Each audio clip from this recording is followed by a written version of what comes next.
창세기 49장 22절에서 26절.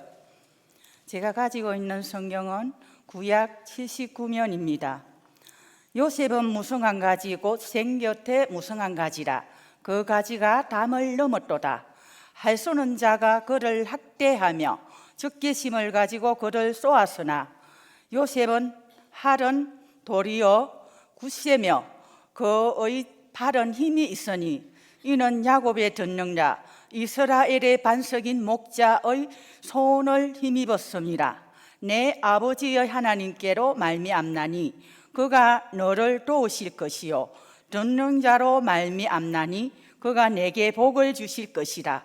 위로 하늘의 복과 아래로 깊은 샘의 복과 젖먹이는 복과 태의 복이리로다.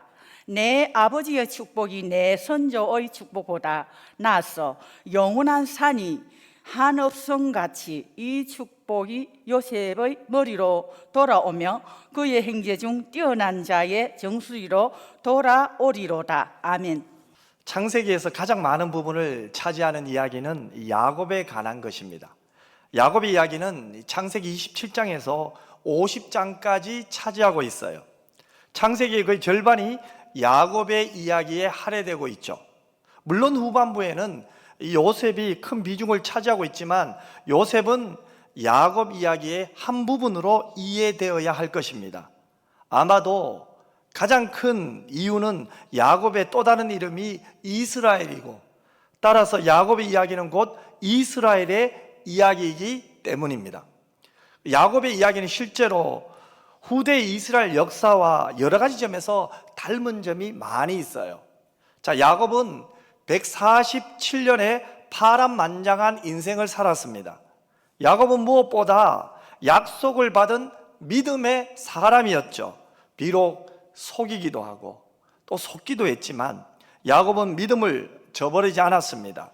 그런데 야곱의 삶 속에서 하나님에 대한 믿음이 가장 잘 나타나 있는 부분은 어디일까요? 흔히 많은 사람은 이렇게도 이야기합니다. 하나님이 보내신 천사와 야곱이 씨름할 때 그때가 아닐까?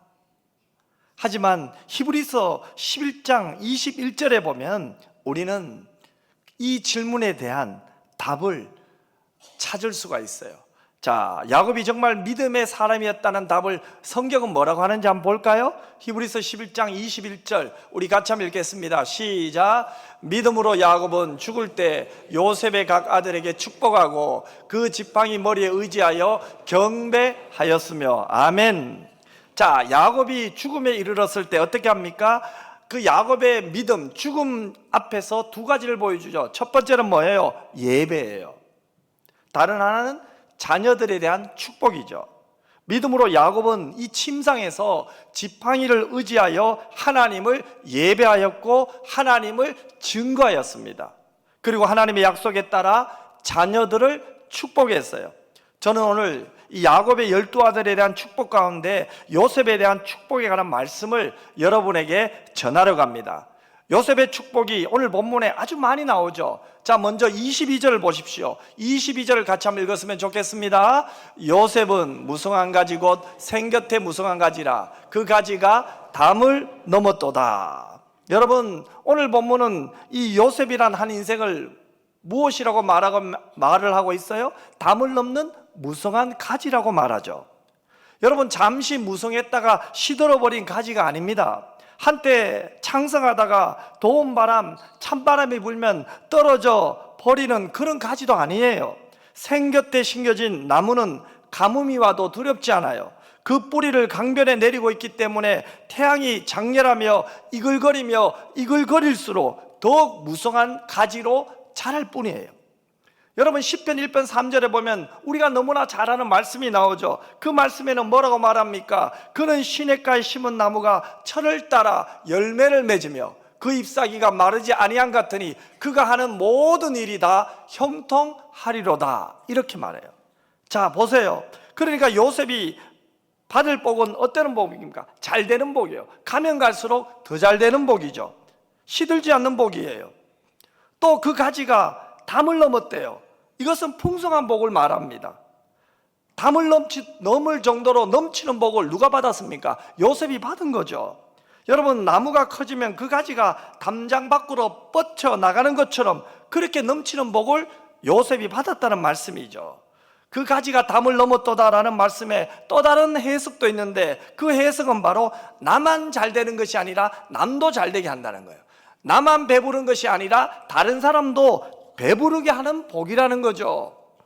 이 세 가지를 합하여 보면 요셉이 받을 복이 무엇입니까? 첫 번째는 언제나 잘 되는 복이에요. 두 번째는 풍성한 복이죠. 세 번째는 그 복은 내 자신뿐만 아니라 다른 사람도 배부르게 하는 복, 다른 사람도 누리게 하는 복, 그것을 말하는 거죠. 한마디로 요셉은 복덩어리예요. 얼마나 좋아요.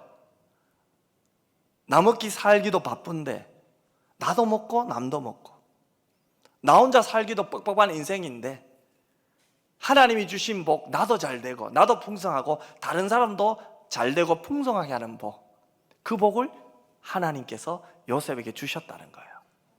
야곱은 그 복을 지금 요셉을 위하여 기도하고 있는 거예요. 우리 창원 왕성교회 성도님들이 바로 이 요셉처럼 담을 넘는 생겼대 심겨진 나무의 복을 받기를 주님의 이름으로 축복합니다. 한마디로 복덩어리가 되기를 축복합니다. 나 때문에 너가 잘 되고, 나 때문에 우리가 잘 되고, 나 때문에 교회가 잘 되는 복을 받기를 주님의 이름으로 축복합니다. 창원 왕성교회 때문에 이 창원에 있는 교회들이 잘 되고, 왕성교회 때문에 창원이 잘 되는 역사가 일어나기를 주님의 이름으로 축복합니다. 자, 그러면 요셉이 어떻게 이 복을 받았을까요? 그 대답이 바로 23절 이후에 나타나죠. 먼저 23절과 24절을 우리 같이 한번 아주 믿음으로 한번 큰 소리로 한번 읽어볼까요? 시작. 할 쏘는 자가 그를 학대하며 적개심을 가지고 그를 쏘았으나 요셉의 알은 도리어 굳세며 그의 팔은 힘이 있으니 이는 야곱의 전능자 이스라엘의 반석인 목자의 손을 힘입음이라. 아멘. 자, 보세요. 이것은 요셉의 과거를 말해요. 먼저 할 쏘는 자의 학대가 요셉의 과거에 있었대요. 자, 활은 공격력 무기입니다. 그 활은 나를 죽이기에 충분한 힘을 가진 무기죠. 이것은 언제 어디서 날아오는지 모르게 날아와서 나의 심장을 찌를 수 있는 치명적인 거예요. 그런 날로 요셉이 학대를 받고 적개심을 가지고 그를 쏘았다고 말씀하는데, 이 히브리어로 이 달라크라는 단어는 멸시하고 핍박함 또는 포위 공격함 또는 원한과 악의를 품음이란 뜻이 있습니다. 자, 그러니까 요셉은 과거에 어떤 학대를 받았고 어떤 멸시를 받았습니까? 바로 적개심을 가지고 요셉을 미워하는 자들이 그를 핍박했고 그들에게 포위로 공격을 당했고 원한과 악의에 시달렸다는 거예요. 그런 어려움들의 총체적인 표현이 바로 핫살이 날아오는 것처럼 위험했다는 거예요. 그러면 여러분, 요셉이 당한 고난이 얼마나 심한 것임을 우리는 짐작할 수가 있잖아요. 요셉의 형들은 요셉을 미워하고 시기한 나머지 그를 죽이려고 했죠. 결국에는 어떻게 합니까? 그를 종으로 팔아버렸습니다. 그가 보디발의 집에 가서 정말 성실하게 열심히 일했는데 보디발의 처는 오히려 요셉을 유혹했고 결국에는 요셉에게 누명을 씌워 죄수처럼 옥에 가둬버렸습니다. 그런데 요셉은 이런 심한 고난에도 불구하고 요셉은 죄를 짓지 않았습니다. 넘어지지 않았습니다. 시험에 들지 않았습니다. 비록 요셉은 형들에 의해 애굽의 종으로 팔려갔고 보디발의 처에 의해 옥에 갇혔지만 오히려 그는 애굽의 총리가 되어 하나님이 그에게 주시는 꿈이 이루어지는 것을 보았고 아버지 야곱을 비롯한 많은 생명을 기근으로부터 구원할 수 있었습니다. 그래서 24절을 보세요. 요셉의 팔이 도리어 굳세며 그의 팔은 힘이 있으니라고 말씀하죠. 그는 분명히 치명적인 공격을 당했습니다. 하지만 그 모든 것을 이겨내고 극복하고 승리했다는 거예요. 여러분, 이것은 무엇을 말합니까? 요셉은 많은 시련을 당하고 많은 환난을 당하고 많은 고난을 당했지만 그 고난에 굴하지 않고 이겨냈다는 거예요. 승리했다는 거예요. 여러분, 우리가 인생을 살다 보면 몸이 아플 때 있죠. 건강을 잃어버릴 때 있죠. 그렇죠? 저만 아파 봤나요? 여러분도 아플 때 있죠. 건강을 잃어버릴 때 있죠. 그때 우리는 어떻게 합니까? 이 연약한 건강, 아픈 병을 치료해달라고 하나님께 기도하죠. 그런데 이상합니다. 하나님은요, 우리가 기도하면 분명히 응답하십니다.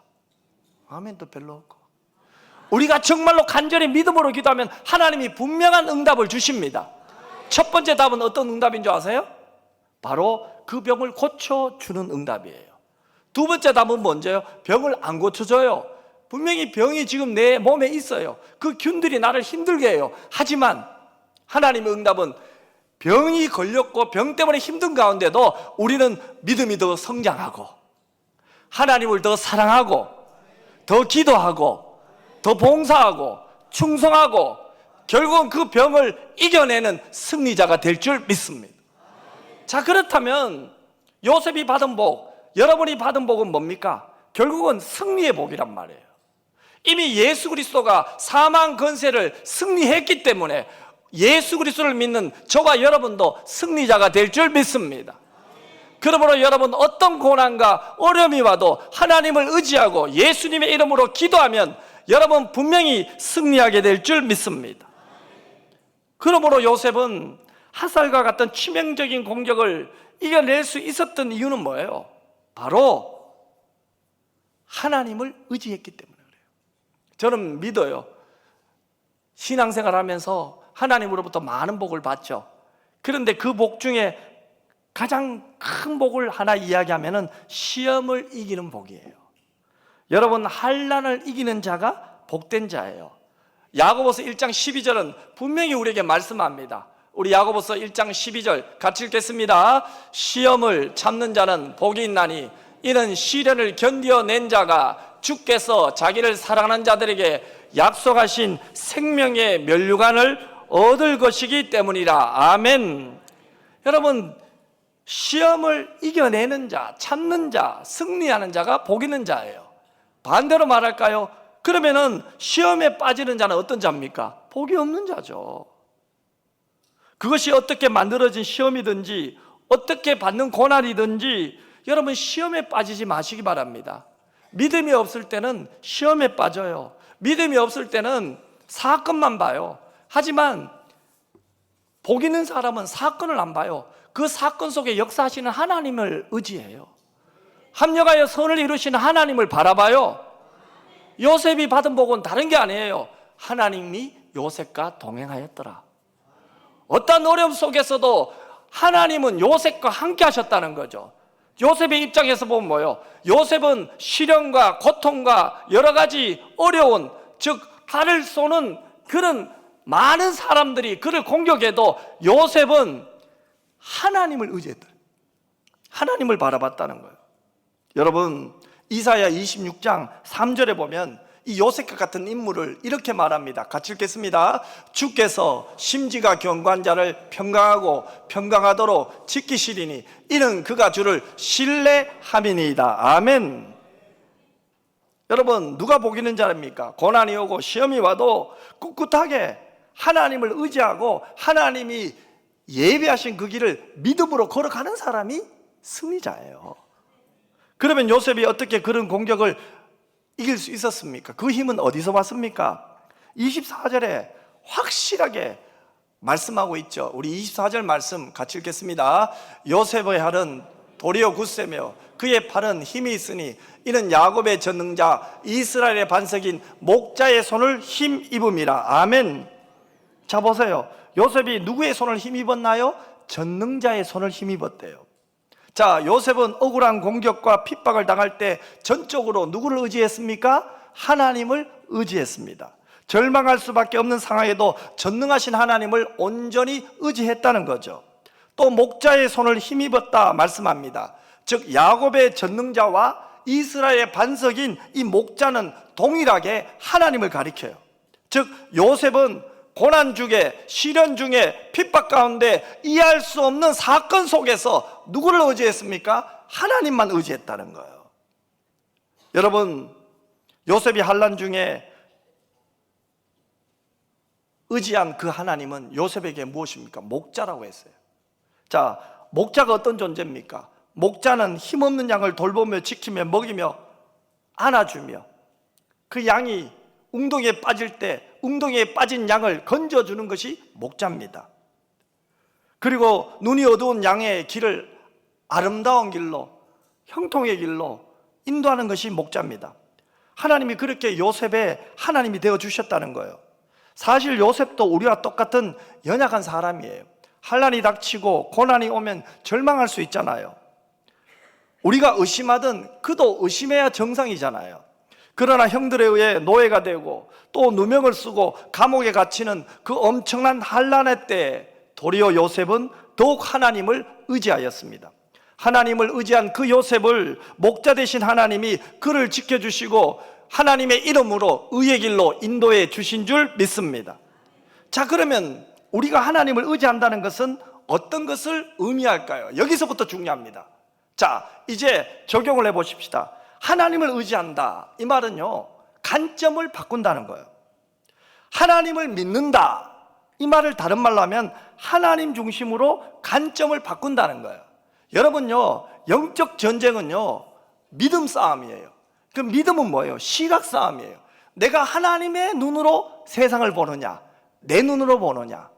우리 창원 왕성교회 성도님들이 하나님의 시각으로, 하나님의 관점으로 내게 일어나는 모든 사건과 상황과 현상을 여러분이 하나님의 관점으로 볼 때 결국은 하나님께서 합력하여 선을 이루시는 것을 보게 될 줄 믿습니다.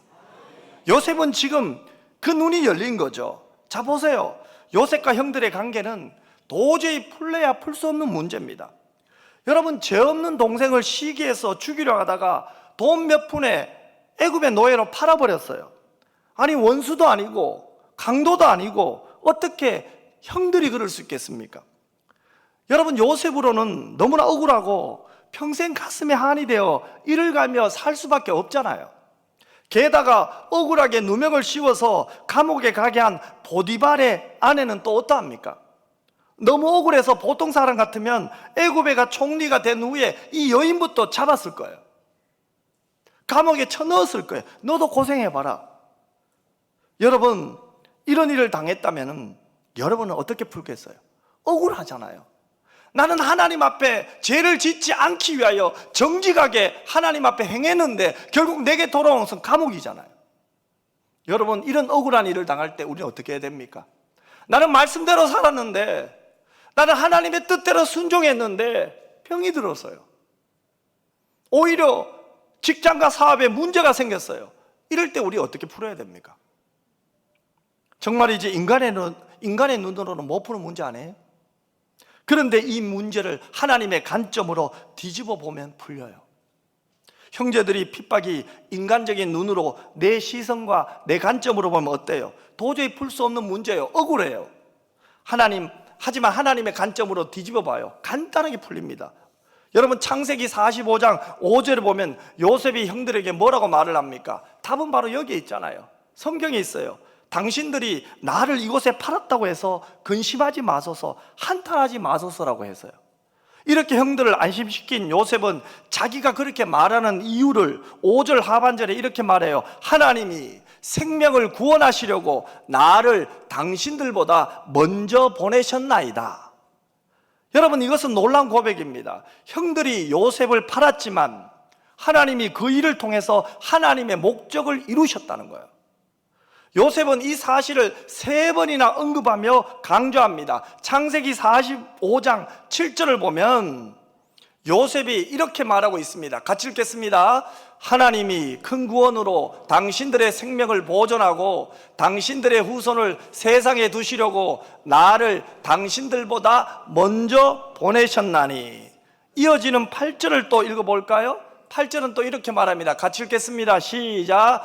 그런즉 나를 이리로 보낸 이는 당신들이 아니요 하나님이시라. 하나님이 나를 바로에게 아버지로 삼으시고 그 온 집에 주로 삼으시며 애굽 온 땅의 통치자로 삼으셨나이다. 아멘. 여기서 중요한 것은 요셉을 애굽으로 보낸 하나님의 목적입니다. 하나님의 목적은 점점 범위가 좁아져요. 마지막 세 번째 말할 때 요셉은 자신에 대한 하나님의 목적을 8절에 이렇게 말하잖아요. 하나님이 나를 바로에게 무엇으로 삼으시고요? 아버지로 삼으시고 그 온 집에 무엇으로요? 주로 삼으시며 애굽 온 땅의 통치자로 삼으셨나이다. 여러분, 여기서 통치자가 뭡니까? 다스리는 자예요. 이것이 하나님이 요셉에게 보여주셨던 꿈이 성취되는 것을 말하는 거죠. 원래 형들은 요셉의 꿈이 이루어지지 못하도록 요셉을 죽이려고 했어요. 요셉이 꾼 꿈을, 하나님이 주신 꿈을 요셉이 형들에게 말하자 형들은 그 꿈을 듣고 요셉을 미워했어요. 그 미움이 어디까지 갔습니까? 요셉을 죽이려고 했습니다. 물론 그들은 유다의 제안으로 요셉을 죽이는 대신 종으로 팔았습니다. 자, 그렇지만 하나님은 형들의 그런 행위까지도 사용하셔서 요셉의 꿈을 이루어 주셨잖아요. 세상 사람들은 이것을 행운이라고 말합니다. 예수를 모르는 사람은 이것을 우연이라고 말할 수도 있어요. 하지만 우리는 이것을 무엇이라고 말합니까? 한번 따라할까요? 하나님의 섭리입니다. 여러분, 이것은 하나님의 섭리예요. 절대 주권을 가지신 하나님이 움직이시는 거예요. 역사하시는 거예요. 여러분, 우리의 인생살이 속에는 하나님의 섭리가 미치지 않는 곳이 없어요. 형들은 요셉을 팔아버리면 모든 것이 다 끝날 거라고 생각했습니다. 하지만 오히려 자기들이 요셉을 파는, 요셉의 꿈을 이루는 도구가 된 거예요. 요셉을 애굽의 종으로 팔아버리면, 요셉의 얼굴을 보지 않으면 요셉의 꿈이 이루어지지 않는다고 생각했습니다. 그런데 하나님은 그 형들의 그 행동을 쓰신 거죠. 그 형들을 통해서 요셉을 애굽의 종으로 팔리게 하신 것을 통해서 결국 뭐예요? 요셉을 꿈을 우리는 그 도구가 되게 하신 거죠. 사람들은 자신들의 인생을 계획하고 계산하고 준비하고 대비하지만 여러분, 그렇다고 인생이 그대로 되는 게 아니에요. 막상 일이 되고 나면 자신들이 생각했던 것과 다를 때가 얼마나 많이 있습니까? 여러분, 우리의 인생은 종종 우리가 예상하지 못한 대로 흘러간다는 것, 적어도 50 이상 되는 분은 모두 다 공감하실 거예요. 여러분 공감하시죠? 네, 50 이상은 고개 끄덕거리네요. 하지만 우리 10대는 잘 몰라요. 아직은 여러분이 잘 몰라요. 그런데 조금 지나보세요. 내 뜻대로 안 돼요. 대학도 내 뜻대로 안 되고요. 결혼도 내 뜻대로 안 되고요. 결혼 생활도 내 뜻대로 안 되고요. 신앙생활도 내 뜻대로 안 돼요. 내 힘으로 하는 것이 아니에요. 나는 기도하고 했지만 역시나로 끝날 때 많아요. 나는 참 큰 꿈을 가지고 시작했지만 때로는 한순간에 그것이 무너지는 것, 억장 갔음을 참 체험할 때가 참 많아요. 여러분, 기억하시기 바랍니다. 우리 인생의 손은 하나님의 손에 달려 있어요. 여러분의 가정도, 여러분의 직장도, 여러분의 자녀도 하나님의 손에 달려 있음을 믿으시길 바랍니다. 사람들은 예측과 계산이 맞을 거라고 생각하고 자신들의 의도대로 모든 일이 일어날 거라고 생각을 하고 기대합니다. 하지만 실제로는 그렇지 않아요. 여러분, 그게 인생입니다. 왜냐하면 인생에는 하나님의 섭리가 있어요. 그래서 잠언 16장 10절에는 이렇게 말씀하고 있잖아요. 우리 성경 말씀 잠언 16장 우리 1절 말씀 같이 한번 읽겠습니다. 마음의 경영은 사람에게 있어도 말의 응답은 여호와께로부터 나오느니라. 아멘. 또 잠언 16장 9절 말씀에도 이렇게 말씀합니다. 우리 화면을 보면서 같이 한번 읽었으면 좋겠습니다. 같이 읽겠습니다. 사람이 마음으로 자기의 길을 계획할지라도 그의 걸음을 인도하시는 이는 여호와이시니라. 아멘. 여러분, 우리 인생살이는 무엇이 작용하고 있습니까? 보이지 않는 하나님의 섭리가 작용하고 있다는 거예요. 이것을 인정하고 살아가는 것이 믿음이에요. 이것을 믿고 살아가는 것이 지혜자예요. 요셉은 바로 이것을 깨달은 거예요. 아하, 형들이 뭔가에 미쳐 날뛰고 나를 해하려고 하는 것이 아니었구나. 형들의 손을 사용하셨지만 실은 하나님께서 우리 가족과 아버지와 많은 생명을 구원하시려고 나를 이곳에 먼저 보내신 거였구나. 그걸 깨닫고 나니 형들에 대한 미움이 풀린 거죠. 형들에 대한 원망이 풀린 거죠. 여러분, 우리가 하나님의 섭리를 믿고 하나님의 뜻을 깨달을 때, 즉 하나님을 아는 지식, 지혜로워질 때 우리가 고백하는 것이 뭔지 아세요? 그때 내가 왜 병들었는지, 내가 원하던 것들이 깨지고 그 관계들이 왜 찢어졌는지 그때는 이해가 안 돼요. 그때는 너무 분해요. 속상해요. 혈기가 치솟아요. 그런데 시간이 지난 지금도 그런 답답한 문제가 다 해결된 건 아니에요. 그런데 하나님의 섭리를 깨달았을 때, 즉 그 문제를 하나님의 관점으로 재해석했을 때, 여러분, 그 문제는 이제는 이해가 됩니다. 기다릴 수 있습니다. 아하, 하나님의 뜻이 있구나. 이 일을 통해서 하나님이 내게 주시고자 하는 복이 있구나. 그것을 깨닫는 여러분 모두가 되시기를 주님의 이름으로 축복합니다. 다시 강조합니다. 사건만 보면 시험 듭니다. 하지만 사건을 통해 역사하시는, 그 사건 속에서 역사하시는 하나님의 손길을 보면 시험에 들지 않고 시련 속에서도 승리하게 될 줄 믿습니다. 참 여러분들도 이 코로나 생각하면 참 지긋지긋할 거예요. 저희 교회도 코로나 때 정말 힘들었어요. 할 수 있는 게 없잖아요. 그래서 저희들이, 교육자들이 교회 출근하면 할 수 있는 게 뭐예요? 은혜홀에 올라가죠. 그래가 뭐 2층, 3층 올라가서 각자의 그냥 자리에서 우리가 할 수 있는 것은 그저 오전 내내 기도하는 것밖에 없어요. 그런데 어떤 전사님 같은 경우에는 교회 1월 달에 부임했는데 성도들 이름도 다 못 외우니까 아예 그 요람 들고 이름 불러가면서 기도하신 분도 계셨어요.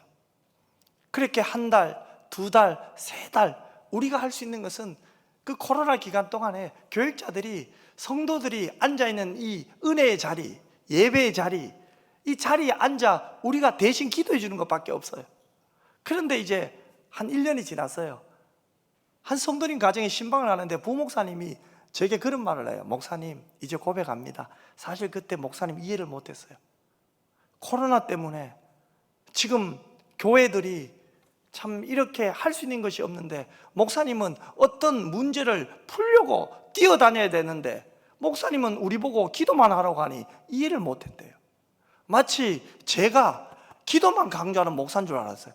야, 그때 제가 깨달았어요. 목사가 기도만 강조해도 오해받을 수 있구나. 예수님은 기도하라고 했는데. 그런데 그 목사님이 그런 얘기를 해요. 목사님, 이제 제가 알았어요. 시간이 지나니까 알게 됐어요. 우리의 기도가 땅에 떨어지지 않고 하나님이 다 들으시고, 성도들이 앉는 그 자리, 성도들의 심령에 하나님이 은혜를 주셨어요. 그러니 코로나가 끝나고 첫 예배를 드릴 때 성도들이 앉기만 해도 우는 거예요. 눈물샘이 쏟아나는 거예요. 왜 그렇습니까? 기도하는 장로님도 울고 설교하는 저도 울고. 왜 그렇습니까? 하나님이 저희들의 기도를 다 들어주신 거죠. 다 받으신 거죠. 여러분, 이것이 관점이에요. 하나님의 관점으로 보면 가장 어려울 때도 결국은 그 어려움을 통해서 하나님께 기도하게 하시고, 그 어려움 속에서 하나님을 의지하게 하시고, 그 어려움 속에서 하나님이 주실 은혜를 붙들게 하실 줄 믿습니다. 여러분, 사람의 관점으로 보면 고난이에요. 하지만 하나님의 관점으로 보면 그것은 축복의 안내고 도구예요. 내 수준을 보면 배신입니다. 억울함입니다. 하지만 하나님의 관점으로 보면 섭리이며 조력자들입니다. 우리 사랑하는 왕성교회 우리 성도들이요, 특별히 우리 여전도회, 연합 여전도 회원 여러분 한 분 한 분 모두가, 저는 절대 주권을 가지신 하나님의 시선으로, 하나님의 관점으로 여러분의 상황과 형편과 사건을 재해석하는 은혜가 있기를 주님의 이름으로 축복합니다. 사랑하는 성도 여러분, 믿음은 결국 시선을 뒤집는 시선 싸움이에요. 한번 따라할까요? 믿음은 시선 싸움입니다. 오늘 우리에게 처한 상황과 형편을 내 시선이 아닌 하나님의 시선으로 볼 수 있기를 주님의 이름으로 축복합니다. 내 관점이 아닌 하나님의 관점으로 해석해낼 영적 능력을 키우시는 여러분 모두가 되시기를 주님의 이름으로 축복합니다. 제가 지금 근력 운동을 합니다. 왜냐하면 허리도 아프고 이 목도 목 디스크가 왔어요. 그래서 병원에 갔더니 근력이 약해서 아프대요. 허리 아픈 것도 허리 근력이 빠져서 그렇대요. 그래서 제가 요즘 근력 운동을 하려고 합니다. 그런데 문제가 생깁니다. 근력 운동을 하면 할수록 며칠 동안 너무 아파요. 몸이 몸살을 앓아요. 그런데 아파도 해야 된대요. 왜요? 아파서 중단하면은 근력이 생기지 않는데요. 그래서 지금 아파도 계속 하고 있습니다. 여러분, 이것은 무엇을 의미합니까? 우리 육신의 건강을 위해서도, 우리 근력을 위해서도 운동하면은 이 몸에 통증이 와요. 알도 배기고 통증도 와요. 아프다고 포기하면 안 되잖아요. 그죠? 아프면 아파도 계속 해야 되잖아요. 영적인 근력도 마찬가지입니다. 기도 안 하다 기도하면요, 꼭 마귀가 방해합니다. 여러분, 마귀가요, 예수님이 세례 요한으로부터 세례를 받고 하늘에서 이는 내 사랑하는 아들이라는 음성이 들렸어요. 그런데 그 성령이 어디로 이끌어갑니까? 강야로 이끌어가요. 그 강야에서 예수님은 금식하며 기도하실 때 마귀가 와서 무엇을 가지고 시험합니까? 먹을 것을 가지고, 명예를 가지고 시험하잖아요. 그런데 예수님은 결국은 말씀을 통해서, 말씀을 가지고 승리하셨죠. 사람이 떡으로만 살 것이 아니라 하나님의 말씀으로 산다고 하셨잖아요. 여러분, 이것이 바로 믿음입니다. 영적 근력은요, 우리가 성령 충만하고 우리가 기도하고 우리가 하나님을 더 섬기고, 특별히 오늘처럼 여전도의 연합 헌신 예배를 드릴 때 헌신이 뭡니까? 우리 몸을 태우는 거예요. 온전히 하나님 앞에 드려지는 거예요. 우리가 드리려고 할 때 마귀가 가만히 있겠습니까? 공격합니다. 힘들게 합니다. 문제도 만듭니다. 하지만 여러분, 이 모든 문제를 내 시각으로 보지 마세요. 하나님의 관점으로 재해석하시기를 주님의 이름으로 축복합니다. 아하, 믿음이 성장하려고, 하나님이 내 믿음을 자라게 하려고 하는데 지금 마귀가 장난치는데, 야, 이 또한 시간이 지나면 승리하게 될 줄 믿습니다. 아하의 은혜가 있기를 주님의 이름으로 축복합니다. 아하, 하나님이 이 일을 통해서 내게 지혜를 주시려고 하는구나. 아하, 하나님이 이 일을 통해서 내 믿음을 성장시키려고 하시는구나. 아하, 하나님께서 우리 왕성교회 성도들이 다시 한번 불같이 기도하며 일어나기를 원하시는구나. 아하, 창원 복음화를 위하여 우리 교회를 하나님이 확실히 쓰시는구나. 이를 위하여 우리 여전도의 연합회 회원들을 하나님이 쓰시려고 이 사건을 주셨구나. 이것이 바로 하나님의 시각으로 재해석하는 거예요. 그러면 여러분, 합력하여 선을 이루시는 하나님을 만나요. 악을 선으로 바꾸시는 하나님을 만나요. 여러분, 이것이 믿음이에요. 사랑하는 성도 여러분, 우리 인생이 그래요. 복잡해 보여도요, 시선 하나만 뒤집히면 간단하게 풀려요. 내 관점으로 해석하면요, 억울합니다. 하지만 하나님의 관점으로 해석하면요, 상황과 형편의 어려움 속에서도 하나님께 엎드립니다. 예수님의 이름으로 기도하게 됩니다. 초라한 나와 막막한 문제 대신 나를 도우시는 능력의 하나님을 바라보게 됩니다. 답이 없는 절망과 공포 속에서도 희망과 소망을 노래할 수 있는 것이 믿음이라면, 이제 우리의 시선을 하나님께 드리는 여러분 모두가 되시기를 주님의 이름으로 축복합니다. 이 시선을 하나님께 드릴 때, 세상을 향했던 내 시선이 하나님 앞에 올려드려질 때, 여러분의 삶에 그 답답하고 억울하고 속상하고 지긋지긋한 문제들이 재해석이 되고, 이 문제를 통하여 하나님이 가장 아름답고 합력하여 선을 이루실 줄 믿게 될 줄 믿습니다.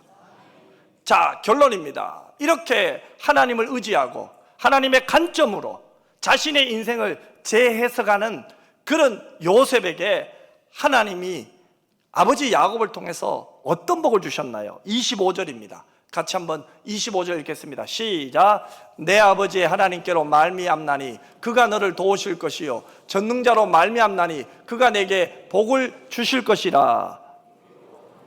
아래로 기쁜 샘의 복과 젖먹이는 복과 태의 복이로다. 아멘.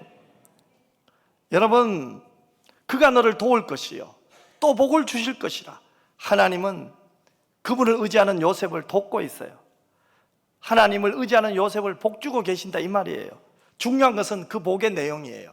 요셉이 어떤 복을 받습니까? 위로 하늘의 복과 아래로 기쁜 샘의 복과 젖먹이는 복과 태의 복이라고 성경은 말합니다. 위에 하늘의 복이 뭘까요? 영적인 복이죠. 성령 충만한 복이죠. 영혼의 기쁨이 있는 복이죠. 하나님이 주신 은혜가 가슴에 흘러 넘치는 복이죠. 믿음이 강해져요. 사명이 깨달아져요. 내가 할 일이 보여져요. 하나님이 내게 주신 일들이 선명하게 확실하게 내 가슴에 불이 타게 돼요. 이것이 바로 영적인 복이에요. 그런 복을 하나님이 요셉에게 주신다는 거예요. 여러분, 우리가 받아야 될 첫 번째 복이 바로 이 복입니다. 우리가 그 어떤 복보다 우리가 소망하며 바라봐야 될 것은 영적인 복인 줄 믿습니다. 하늘의 복인 줄 믿습니다. 하나님의 은혜가 내게 임하는 복인 줄 믿습니다. 그 복을 누리는 축복 통로가 되기를 주님의 이름으로 축원합니다.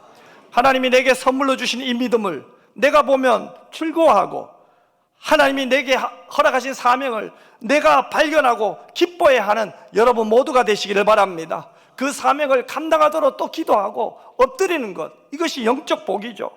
이 복이 얼마나 기가 막히고 놀랍고 경이롭습니까? 얼마나 아름답습니까? 하나님이 여러분을 통해서 비전을 주셨어요. 그 비전이 뭡니까? 여러분을 통하여 하실 그 일이죠. 추상명사예요. 그냥 꿈이 아니에요. 하나님이 분명히 여러분 한 사람 한 사람을 통하여 하실 일이 있단 말이에요. 그 일을 발견하는 것, 복 있는 자입니다. 여러분, 그 일을 발견하시기를 바랍니다. 우리가 기도하는 거, 하나님 제가 뭘 하면 하나님이 기뻐하시겠습니까? 하나님께 묻는 것이 복이에요. 그러면 하나님이 말씀하세요. 무엇으로요? 목사님의 말씀을 통해서, 성경을 통해서 하나님이 말씀하시잖아요. 그러면 그 말씀하시는 복을 붙들고 기도하는 것이 영적인 복인 줄 믿습니다. 두 번째는요, 아래로 기쁜 샘의 복이라고 했죠. 샘 솟는 복이죠. 계속해서 하나님이 새롭게 하시는 복이에요. 하나님이 계속해서 마셔도 계속해서 솟아오르는 물이죠. 물된 동산의 복이죠. 오병이의 원리가 여기에 적용되고요, 내 잔이 넘친다는 그 다윗의 고백이 여기 적용되는 거예요. 여러분, 하나님이 주시는 복은 잠시 왔다 가는 게 아니에요. 나의 목자 되신 하나님은 영원히 내 편이신 줄 믿으시길 바랍니다. 그분은 나를 먹이시고 입히시는 분이에요. 나를 잔잔한 물가로 인도하시는 분이에요. 그 하나님을 믿으십니까? 자, 그렇다면 여러분, 그 하나님을 의지하십시오.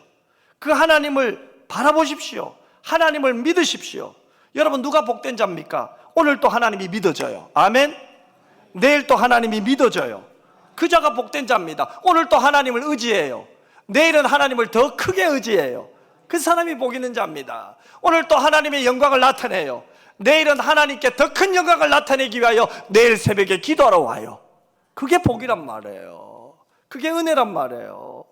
여러분, 지금까지 창원 왕성교회가 아름다운 소문이 퍼졌습니다. 창원뿐만 아니라 대구에까지 퍼졌어요. 이렇게 좋은 소문이 퍼지고 있습니다. 이것이 하나님이 주신 영적인 복인 줄 믿습니다. 그 복을 받았다면 이제 오늘만 받고 지금까지 받는 복으로 끝나는 것이 아닙니다. 계속해서 그 복을 받기를 주님의 이름으로 축복합니다. 사모하시기를 바랍니다. 받은 복을 가지고 나도 잘되고 남도 잘되게 하는 복의 사람이 되기를 주님의 이름으로 축복합니다. 축복의 통로가 되시기를 주님의 이름으로 축복합니다. 세 번째로 요셉이 받아 누리는 복이 뭡니까? 젖먹이는 복과 태의 복입니다. 자손 대대로 누리는 복이에요. 이것이 야곱이 요셉에게 축복한 것이죠. 즉, 요셉이 야곱의 축복을 계승하게 될 것을 말한 거예요. 내 대로 끝나는 것이 아니에요. 그 다음 대로 이어져요. 가면 갈수록 더 잘 돼요. 그 자손들이 복을 받아요. 아마 여기 있는 우리 어르신 성도님들의 기도 제목이 있다면, 나보다 내 자식들이 예수 더 잘 믿고, 내 손주들이 내 자식들보다 예수 더 잘 믿는 것이 여러분의 기도 제목 아니에요? 요셉은 야곱에게 이 복을 받은 거예요. 여러분, 한번 따라 합시다. 나보다는 다음 세대가 믿음이 더 잘하고 하나님의 더 큰 복을 받고 하나님 앞에 헌신하고 하나님의 기쁨이 되고 이런 복을 받기를 주님으로 축복합니다. 그래서 여러분, 교회는요 계속해서 하나님이 주신 복을 나누는 데 있어요. 오늘 보니까 이 맨 앞에 첫째, 둘째, 셋째, 넷째 이 다음 세대 주역들이 여기 다 있잖아요. 이 창원 왕성교회 복덩어리들이 여기 다 있잖아요. 영적인 복, 위로 하늘의 복, 땅의 복 여러분이 다 받으신 줄 믿습니다. 그러니까 이제 여러분은 예배 마치면 뭐 하면 돼요? 이들 축복하고 기도하고 안아주고 격려하고 하면은 별로 없고, 이들을 축복하고 격려하고 안아주고 손잡아주고 용돈도 좀 주고 그런 은혜가 있기를 바랍니다. 이런 친구들 처음 봤어요.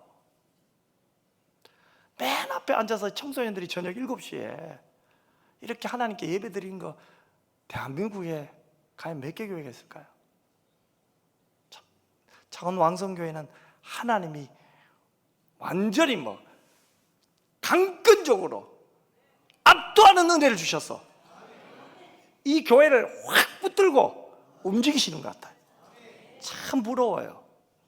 하지만 이 복이 계속해서 이어지기를 주님의 이름으로 축복합니다. 그래서 가면 갈수록 더 잘 되는 복이죠.